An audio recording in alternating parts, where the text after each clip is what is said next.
Hello बच्चों, आज हम लोग कोनिक सेक्शन स्टार्ट करेंगे जिसमें पैराबोला, इलिप्स और हाइपरबोला ये टॉपिक्स हैं और इससे रिलेटेड क्वेश्चंस आपको बहुत ही ज़्यादा जेईई मेंस में देखने को मिलते हैं। 2-3 क्वेश्चंस तो श्योर मान लीजिए, है ना। और किसी कैलकुलस वगैरह के टॉपिक में भी कहीं अप्लाई हो जाए तो अलग बात है। तो कोऑर्डिनेट ज्योमेट्री में ये बहुत ही इंपॉर्टेंट चैप्टर है पैराबोला आपके लिए। अगर इस चैप्टर को कंट्रोल करते हैं तो आपके 3 क्वेश्चंस करीब करीब आपके कवर हो जाएंगे, इंक्लूडिंग अगर इलिप्स हाइपरबोला देखें जो इसके बाद हम लोग करने वाले हैं। तो लेट अस प्रैक्टिस समथिंग। और आपको बिल्कुल डरने की जरूरत नहीं है। सबसे पहले तो ये आप ध्यान दीजिए कि आपको फॉर्मूले सारे याद करने हैं। फॉर्मूले का लिस्ट बना लीजिए। फॉर्मूले में अगर कोई कमी रहती है तो आपका स्पीड ज़्यादा डाउन हो जाएगा, फिर आप क्वेश्चंस को जैसे कि आप लिमिटेड टाइम में नहीं कर पाएंगे। ये बहुत ही इंपॉर्टेंट है कि आप फॉर्मूले के साथ कॉम्प्रोमाइज ना करें। सारे फॉर्मूले ढंग से याद होने चाहिए। हर एक फॉर्म ऑफ पैराबोला के टेंजेंट्स, नॉर्मल्स, ये सब चीजें आपको अच्छे से मैनेज करने आना चाहिए, है ना। डिटेल्स में कमी होगी तो आप उसको ड्राइव करने बैठ जाओगे और आपका टाइम बहुत ज्यादा वेस्ट होगा। ये बहुत इंपॉर्टेंट है। मैं बार बार कह रहा हूँ, फॉर्मूले से कॉम्प्रोमाइज नहीं करना है। ठीक है, तो let's do something. Point moves such the sum of angles which the three normals makes with the axis 1 the standard parabola is constant। अच्छा, तीनों नॉर्मल के एंगल्स के बारे में बात हो रही है ना। मान लो तीनों नॉर्मल्स का एंगल बना है θ1, θ2, θ3, थी ना, एक एक्सिस के साथ मान लो। दैट मींस इनके स्लोप्स निकल रहे हैं m1 tan θ1 ऐसे, m2 निकल रहा है tan θ2 और m3 निकल रहा है tan θ। ठीक है, ये तो हो गया। अब उन्होंने जो दिया है वो ये दिया है कि इनका sum of slope constant, sum of angles constant बोला है। सम ऑफ एंगल कांस्टेंट छोड़ो, तुम tan में ऑपरेट करो, tan भी कांस्टेंट हो जाएगा अगर ये सम कांस्टेंट है तो। अब tan का फॉर्मूला में आपको पता है ना, tan a plus B plus C वाले फॉर्मूला कैसे होते हैं, s1 minus s3 1 minus s2 ऐसे समझते हो आप। Sum of tans, sum of tans multiplied three at a time वगैरह वगैरह। ये आप कांस्टेंट का मान लो कुछ नाम दे दो, मान लो लैम्डा नाम दे दो, लैम्डा। ठीक है, तो अब आप समझो इसमें क्या कर सकते। आपको पता है ना कि जब तीन नॉर्मल्स ड्रॉ होते हैं पैराबोला में, y equal to mx minus am minus am cube, h comma k से तीन नॉर्मल डालते हो आप, k is equal to hm ऐसे लिखते हो आप। एक क्यूबिक आता है, दिखाई दे रहा है आपको क्यूबिक, तो minus H M plus A equal to C. इससे हमें सम प्रोडक्ट जनरेट होता है। आपको सम ऑफ रूट्स यहाँ से दिख रहा है, तीन रूट्स यहाँ से आने थे, सम 0 आ रहा है, तो S1 होता है। S2 जो होता है सम 2 एट ए टाइम होता है, वो कितना आ रहा है, 2a minus H by A आ रहा है। और S3 जो कि sum of roots multiplied 3 at a time होता है, m1 m2 m3 हुआ, ये हो गया माइनस के बाई ए। तीनों चीजें आपके पास अवेलेबल है। ठीक है, तो आप इस सबको यहाँ ले आओ। S1 क्या लिखा 0, S3 क्या लिखा lambda times 1 minus S2, S2 क्या लिखा 2a माइनस h अपॉन ए। ठीक है, यहाँ से a एलसीएम ले लें, लैम्डा a माइनस 2a मतलब माइनस a और ये प्लस h। तो आप देख सकते हो कैसा इक्वेशन आ रहा है। इक्वेशन एक स्ट्रेट लाइन आ रहा है, लोकस इज स्ट्रेट लाइन, है ना। तो आपको ये जो तीन नॉर्मल्स कंकरेंट होते हैं उसके रिजल्ट्स रेडीमेड ये तीनों याद भी रहने चाहिए। बार बार आप ये थोड़ी डिराइव करते रहोगे। हमने कहीं तीन किसी पॉइंट से अगर हमने तीन नॉर्मल ड्रॉ किए हैं h कॉमा k से, वो नॉर्मल का सिद्धांत तो आपको याद किया होगा आपने, h कॉमा k से आपने तीन नॉर्मल डाले हैं, तो उनके बीच में जो रिलेशंस होते हैं ये तीनों आपको याद नहीं।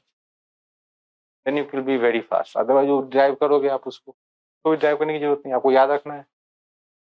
This chapter is lot about memory. अगर मेमोरी आपका ठीक है तो आपका काम फटाफट होगा। Let P be the point on the parabola this at a minimum distance from the circle। तो दोनों फिगर बना लेते हैं हम लोग। एक तो पैराबोला हो गया ऊपर की तरफ y square equal to 8x, और एक सर्कल आ गया जिसका सेंटर इस पे है 0, माइनस। ठीक है, जस्ट वन है। ठीक है, और आपने बात की है मिनिमम डिस्टेंस। मिनिमम डिस्टेंस आप जानते हो नॉर्मल के लॉन्ग आता है। अगर आप एक नॉर्मल यहाँ से ड्रॉ करते हो, जा करके सेंटर से गुजरता है सर्कल का तो नॉर्मल डायमीटर होता है, तो इसी के लॉन्ग आपको मिनिमम डिस्टेंस जनरेट होगा। आपको पॉइंट्स के नाम क्या दिए हैं, सेंटर पी पे रखना है। एक नए सर्कल की बात हो रही है, एक नए सर्कल की बात हो रही है लाइक दिस। यहाँ पे सेंटर रखेंगे और इस रेडियस के साथ हम एक सर्कल बनाएंगे ऐसा। We talking about this circle, तो डिस्टेंस यूज होगा ये एज रेडियस, है ना। This distance will be used as radius और पी हमारा सेंटर, तो पी की जरूरत है और हमें रेडियस की जरूरत, ठीक है। तो first of all let us develop P. How to develop P, हम लोग एक नॉर्मल लिखेंगे जो सर्कल के सेंटर से गुजरे।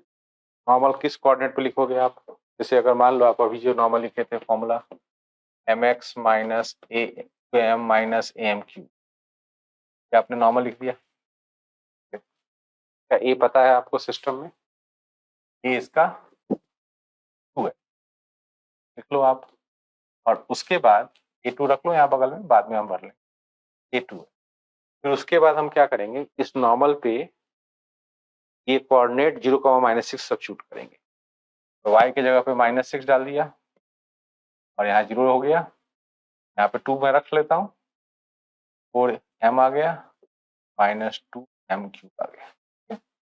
इक्वेशन को हम सॉल्व करना चाहते हैं, m cube plus 2m minus 3। तो आप सॉल्व करना, इसे एक ही रियल रूट निकलेगा, बाकी एक और फैक्टर आएगा क्वाड्रेटिक का रूट्स नहीं आएगा, उसका नेगेटिव आएगा, देख लेना आप। m आ गया 1, m आ गया 1 का मतलब क्या होगा कि आप इस पॉइंट p का, जिसका फुट आप जानते हो, कैसे याद करते हो, am स्क्वायर कॉमा -2 है, फुट होता है नॉर्मल का, ये कोऑर्डिनेट्स आपको याद रखने चाहिए।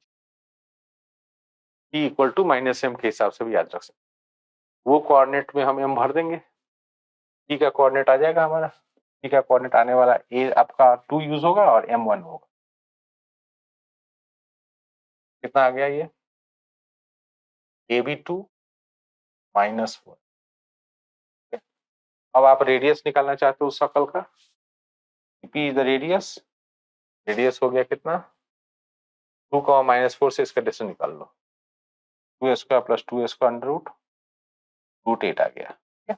ये आपका रेडियस आ गया। अब आप सर्कल लिखोगे सेंटर एट p, तो सेंटर एट p x -2 का होल स्क्वायर y प्लस 4 का whole square equal to radius square, radius square कर दिया है। ओपन करके देखो आप, ये आपका आंसर आ जाए, ठीक है। शॉर्टेज डिस्टेंस का कॉन्सेप्ट नॉर्मल के लॉन्ग आता है। यहाँ पे सर्कल के हिसाब से जब डिस्कशन के वाला नॉर्मल का, दैट इज वेरी इजी। आप उस नॉर्मल को सर्कल के सेंटर से पास करा। अगर मिनिमम डिस्टेंस की बात की जाए, यहाँ पे एक पॉइंट होगा Q, वो क्रिएट करेगा आपको मिनिमम डिस्टेंस, है ना। मिनिमम डिस्टेंस की चर्चा अगर होती है तो आप क्या करना, C से P का डिस्टेंस निकालना और उसमें से ये वाला इस सर्कल का रेडियस घटा देना, आपको डिस्टेंस भी आ जाएगा। मान लो किसी क्वेश्चन में जरूरत पड़े तो आपको रियली में वो Q कोऑर्डिनेट भी नहीं चाहिए, आप उसको TP डिस्टेंस में से रेडियस घटा के भी निकाल। If the parabola this and this have a common normal, then which of the following is valid? Now ये जो क्वेश्चन है बहुत इंटरेस्टिंग है, ये लोनी का एक क्वेश्चन है, सेल लोनी का, में एक फॉर्मूला बनाया हुआ है, मतलब प्रूव दैट करके है। अब उस फॉर्मूले को हम लोग यहाँ चलो डेवलप करके देख लेंगे, बट अगर आप उस क्वेश्चन को याद करते हो वहां से आपको बहुत इजीली ये काम हो जाता है। ये जो क्वेश्चन था उसमें ये 4ax करके था, ये 4x करके था, इसको इन्होंने 8ax कर दिया, मॉडिफिकेशन किया है। चलो मैं डेवलप करके दिखाता हूँ कि इस समय किस तरीके से काम हो रहा है। ये दोनों पैराबोला ड्रॉ किए जाएंगे, मान लो ये पैराबोला एक हो, ये हो गया और एक शिफ्टेड पैराबोला इधर है। कॉमन नॉर्मल की बात चलिए, can we draw common normal, और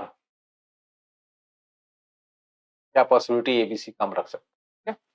तो उस धोनी के क्वेश्चन आप पढ़ोगे तो उसमें बातें करते हैं वो लोग कि कॉमन नॉर्मल एक तो एक्स एक्सिस भी है, ये लोग एक्स एक्सिस के अंदर इंटरेस्टेड नहीं है। क्वेश्चन लिखा रहता है, क्वेश्चन ढंग से पढ़ो आप लोनी का, इसकी बात नहीं होगी, दूसरे नॉवल की बात होगी, यहाँ पे इस नॉवल की बात होगी। तो तो ये पर मेन पैराबोला है y square equal to 8x, इसका नॉर्मल आप लिखो y equal to mx minus a, ये तो इसका चेंज हो गया, ये m minus am cube formula होता है ना, बट a यहाँ चेंज हो गया, a को 2s रिप्लेस करना, तो यहाँ पे 4 लिख देता हूं मैं और यहाँ पे 2, a को 2s रिप्लेस, ये हमारा फॉर्मूला स्टैंडर्ड था, तो मैंने a को 2a लिख दिया, तो ये नॉर्मल आ गया। अब वो दूसरा जो पैराबोला है उसका शिफ्टेड नॉर्मल लिखना पड़ेगा। अब दोनों नॉर्मल में खास बात क्या है, स्लोप सेम है, तो भी लिखो y equal to m x minus c, shift कर दिया, इसके साथ शिफ्ट कर दिया, minus m minus B M cube, ठीक है। अब दोनों लाइंस तो सेम ही है, अब दोनों के स्लोप मैच करा चुके हो आप, आपको बस सी मैच कराना है। सी में आप देखो सब कुछ नेगेटिव है, तो मैं केवल उसका माइनस साइन किल करके ये लिख देता हूँ, ये कंडीशन मैच करना चाहिए।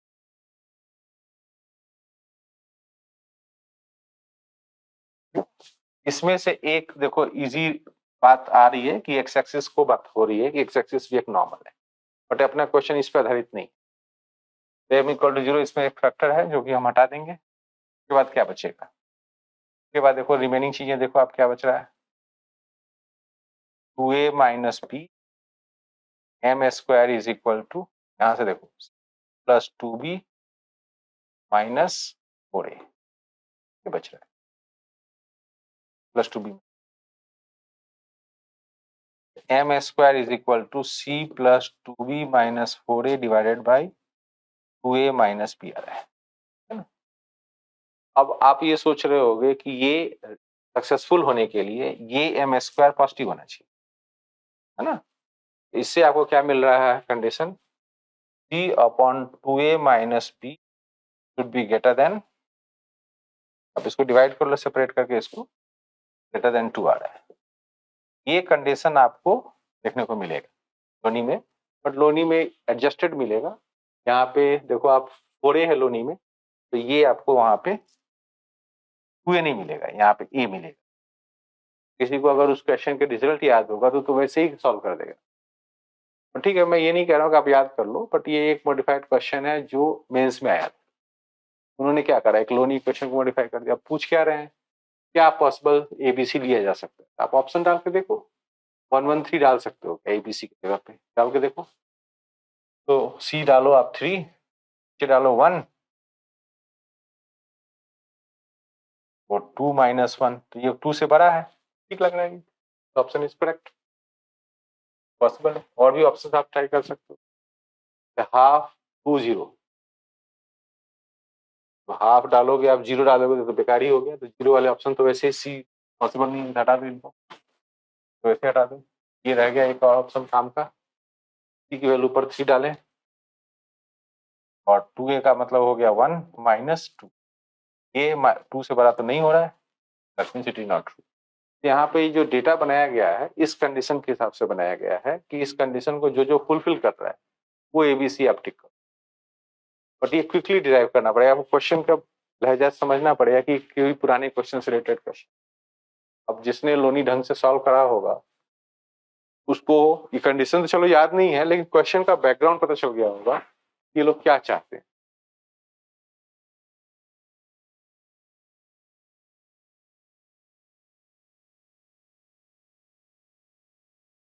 Let P be a point on the parabola and N be the foot point drawn from P, the axis of the parabola.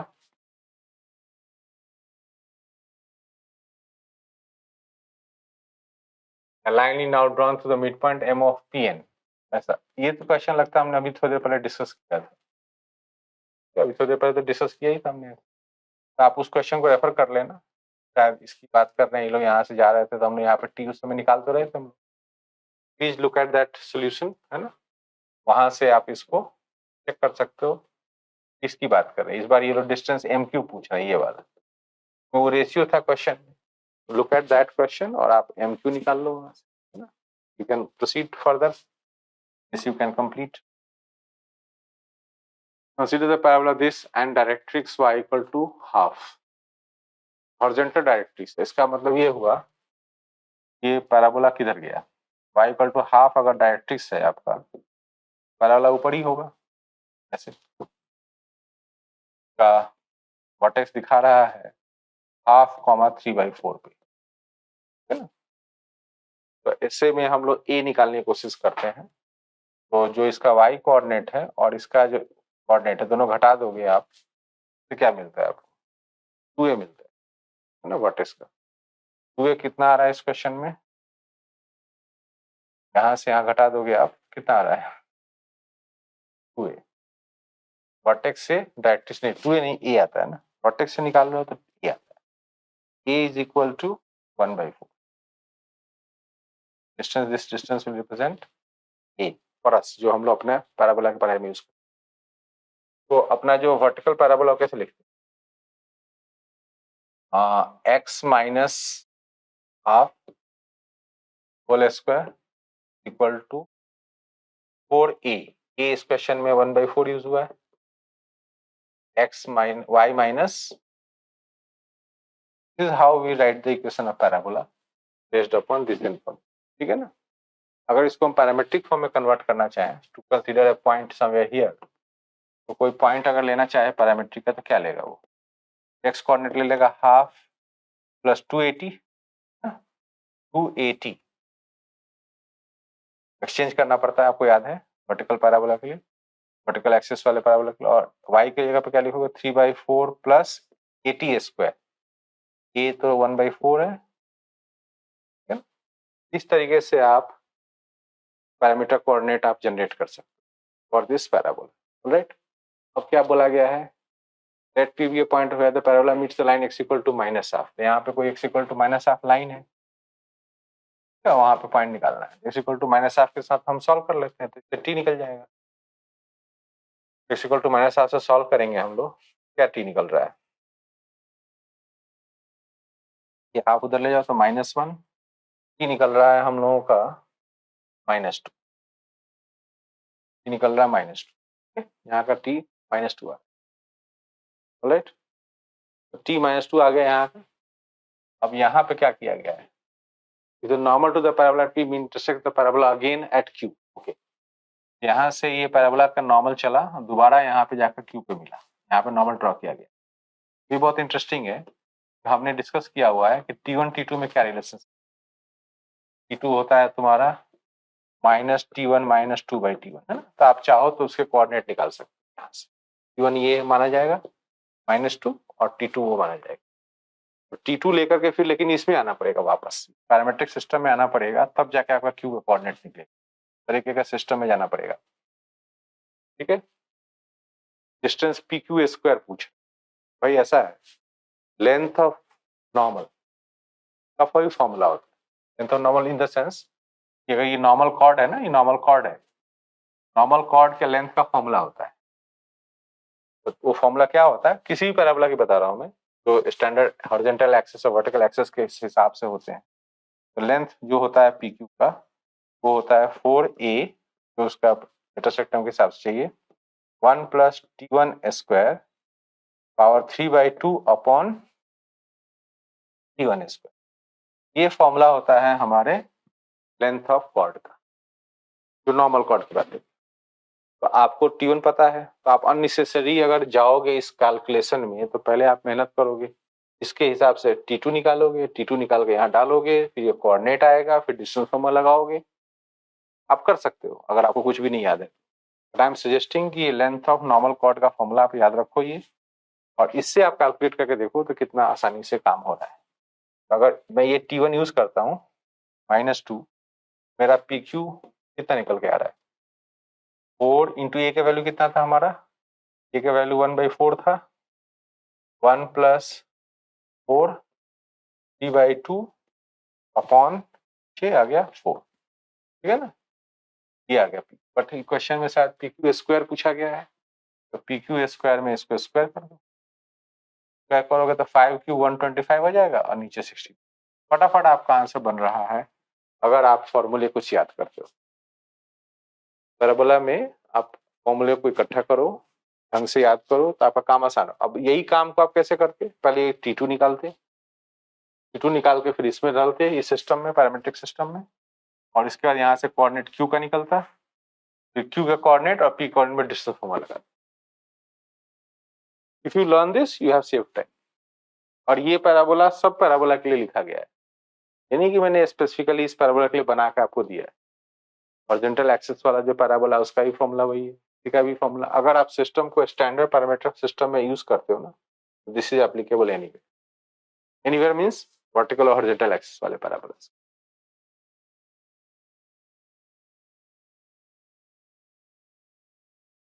Point A common tangents are drawn to the circle and the parabola. ठीक है, circle और parabola draw कर लेते हैं हम लोग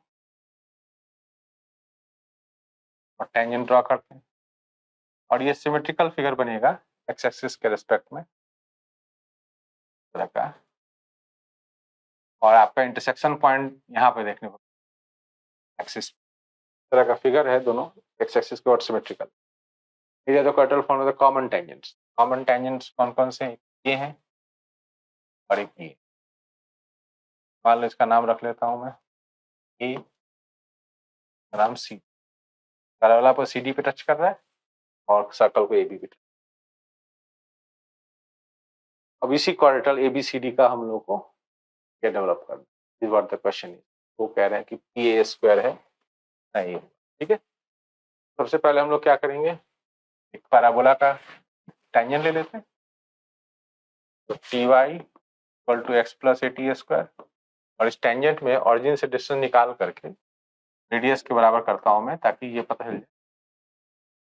क्या आपको कंडीशन ऑफ टेंजेंसी पता हो तो उससे भी हो जाएगा। y equal to X by T plus A T हो गया। कंडीशन ऑफ टेंजेंसी सर्कल क्या लगाते हो, C square equal to A square 1 plus M square, ऐसे लगाते हो ना। टी इसका कितना हो गया, ए टी के हिसाब से ए स्क्वायर टी स्क्वायर है ना, और ए स्क्वायर बेसिकली इसका चेंज होगा क्योंकि सर्कल का रेडियस दूसरा है। स्क्वायर बाई 2 हो गया 1 प्लस एम स्क्वायर, मैं कैपिटल ए कर देता हूँ, ये चेंज हो रहा है। और 1 प्लस एम स्क्वायर, एम कितना है इसका 1 बाई टी। इस प्रकार से आप देखो, आपको यहाँ से टी मिलेगा टी 4 टी स्क्वायर से गुना कर रहा हूँ, से भी गुना कर देता हूँ। टी स्क्वायर यहाँ आ जाएगा इक्वल टू क्या आ जाएगा टी स्क्वायर और प्लस, यहाँ से आप आराम से देख सकते हो टी इक्वल टू 1 सेटिस्फाई कर रहा है, इक्वल टू 1 और भी चीजें प्लस माइनस 1 भी कर रहा है ना। तो आप वहां से देख सकते हो, आप इसको एक नेगेटिव वैल्यू आ रहा है टी स्क्वायर का, जो हमें चाहिए नहीं है ना। तो टी का वैल्यू प्लस माइनस 1 जनरेट हो गया। तो आपको यहाँ से कोऑर्डिनेट सी और डी के आ गए। तो सी पे फोकस करो, ए टी स्क्वायर कॉमा 280, ये तो सी का कोऑर्डिनेट हो गया।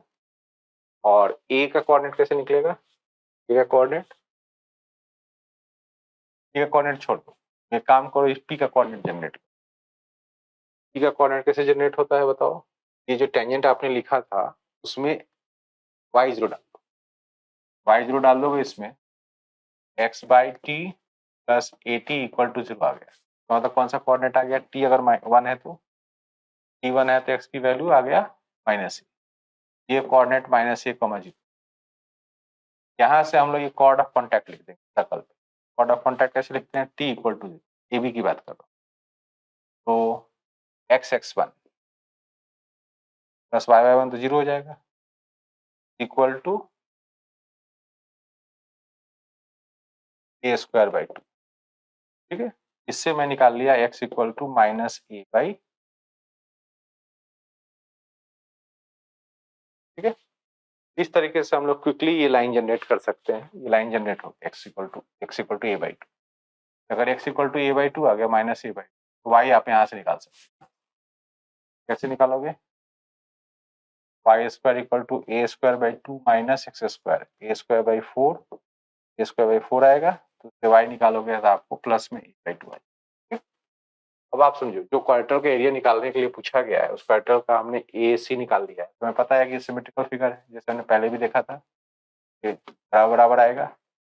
वो वाला क्वार्टर को निकाल करके तो मैं डबल कर दूंगा। ठीक है ना, एरिया निकालने के लिए क्या करूंगा मैं, 2 इंटू हाफ विड्थ लेता हूँ, विड्थ इधर का एक्स कोऑर्डिनेट ए है, इधर का एक्स कोऑर्डिनेट -a/2 है, तो 3a/2 आ गया।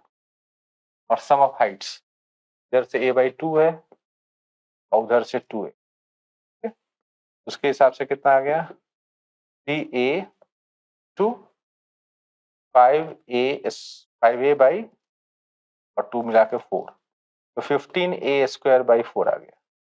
तो ये जो p की वैल्यू आएगी वो 15/4 आएगा।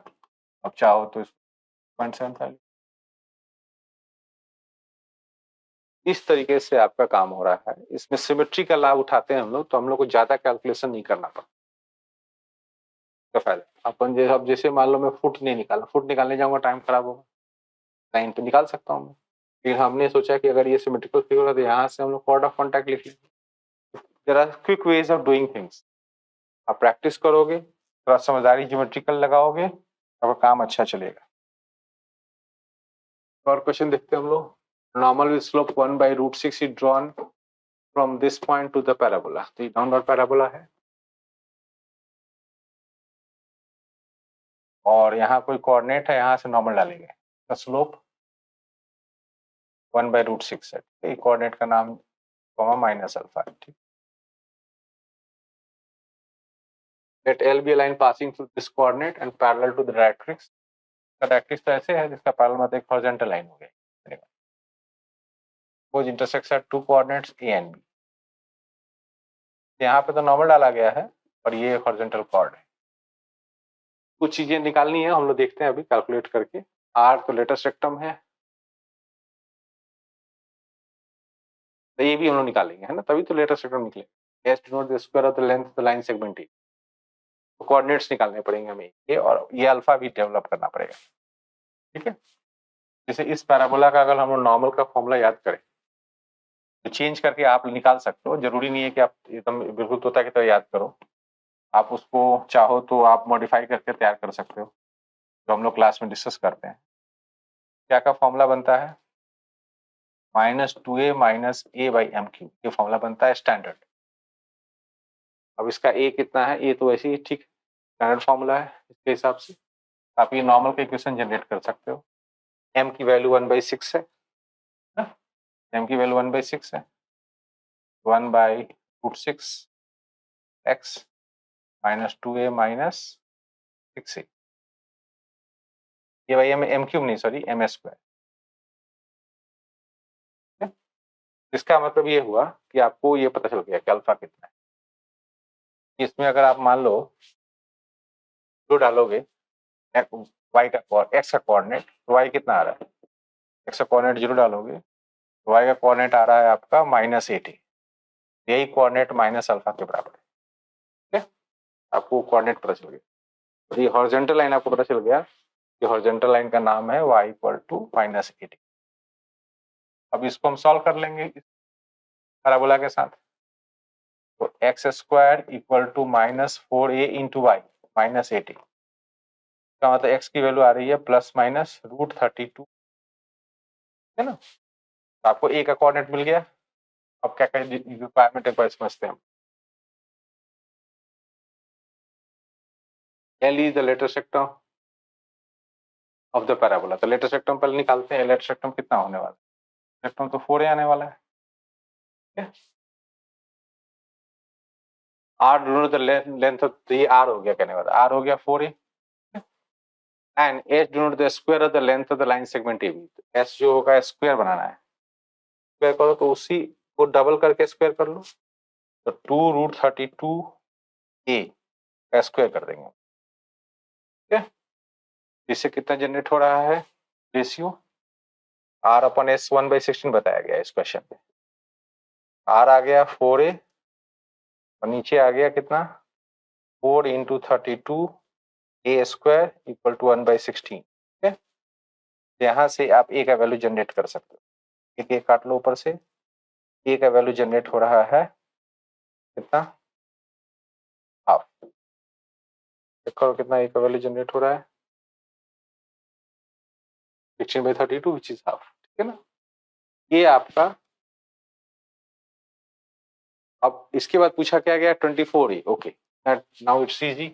24a निकालने का मतलब ये हुआ कि इसकी वैल्यू आ जाएगी 12, तो 12 विल फॉर्म द आंसर। ठीक है, तो जो भी हम लोग के पास एक लिमिटेड समय था यहाँ पे, उसके हिसाब से हम लोगों ने क्वेश्चंस आज कई तरह के प्रैक्टिस किए हैं, और आप इनके अंदर देखो कि कई फॉर्मूले की जरूरत पड़ रही है। जैसे अब यहाँ पे देखो, हम लोगों ने एक फॉर्मूला नॉर्मल का यहाँ लगाया और डाउनवर्ड पैराबोला, तो आपको ये आना चाहिए निकालने कि ये फॉर्मूला कैसे डेवलप होता है। पहली बात, सारे पैराबोला का तुम याद नहीं रख सकते, तो हम टेक्निक रखते हैं अपने पास, कैसे हम एक्स और वाई इंटरचेंज करते हैं, कैसे हम ए को माइनस ए से रिप्लेस करते हैं डिफरेंट पैराबोला से पहुंचने के लिए। उसके हिसाब से आप ये फॉर्मूला जनरेट कर सकते हो, अगर ओरिजिनल पैराबोला के भी डिटेल्स आपको याद हो तो।